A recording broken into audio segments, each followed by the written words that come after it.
ABP माझा नागपूर। तर शिवसेनेमधला मंत्रिपदाचा आणखी एक नवा चेहरा आपल्याला मंत्रिमंडळात दिसू शकतो तो म्हणजे योगेश कदम। याचबद्दल योगेश कदम यांना नेमकं काय वाटतंय त्यांच्याशी संवाद साधला आमच्या प्रतिनिधींना, पाहूया।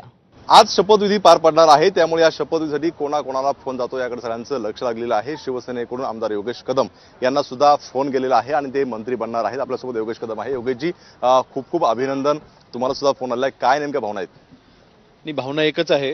सर्वप्रथम शिंदे साहेबांनी जी माझ्यावरती जबाबदारी सोपवण्याचा निर्णय घेतलाय हा माझ्याकडे तर अतिशय महत्त्वाचा आहे। शिवसेना पक्षामध्ये सर्वात तरुण आमदार असताना देखील त्यांनी मला ही संधी दिलेली आहे आणि नक्कीच ह्या संधीच्या मार्फत मतदारसंघामधली विकास कामं, खास करून आमच्या कोकणामध्ये राहिलेली विकास कामं आणि महाराष्ट्राची सेवा करायची संधी आहे आणि मोठी संधी आहे। त्यामुळे नक्कीच आज माझ्या आयुष्यामधला सर्वात महत्त्वाचा दिवस आहे आणि सुवर्णक्षण म्हणून मी म्हणेन आणि दापोली मतदारसंघाला 50 वर्षाच्या नंतर मंत्रिपद मिळते, नक्कीच याचा मला अभिमान आहे। खरं तर आता आमदार झाला, आता मंत्री बनत आहात, कुठल्या खात्याचं नेतृत्व करायला तुम्हाला आवडेल?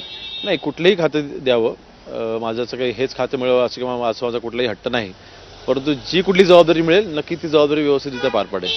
काय शिंदे गटाला किती शिवसेनेला खाती मिळत आहेत, कोण कोण मंत्री होते आणखी? नाही, त्या बाबतीत मी काही बोलू शकत नाही। अधिकृत घोषणा मला वाटतं 1-2 तासातच होईल। राज्यपाल महोदयांकडे आता थोड्या वेळाने यादी जाईल।